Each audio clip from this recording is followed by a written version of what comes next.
निवडणूक शपथपत्रासंदर्भातल्या करुणा शर्मा यांच्या अर्जावर 4 एप्रिल रोजी सुनावणी होणार आहे।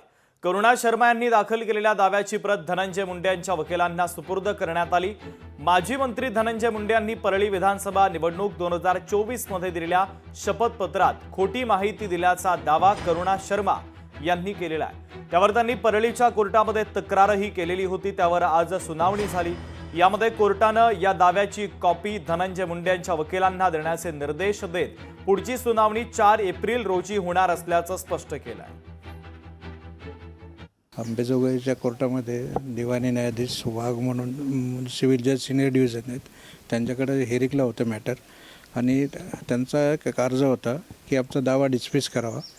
तो त्याच्यावर आमचा से दाखल झाला आहे आणि आमचा जो दावा होता आज धनंजय मुंडे त्याच्या वतीने वकील हजर राहिले आणि त्यांनी त्याचं उत्तर दाखल केलेलं आहे आणि आज त्यांना त्यांचे जे दाखल केलेली कागदपत्र आहेत ते आज आम्ही त्याची कॉपी घेतली। आता फायनल आर्ग्युमेंट 4/4 ठेवलेलं आहे।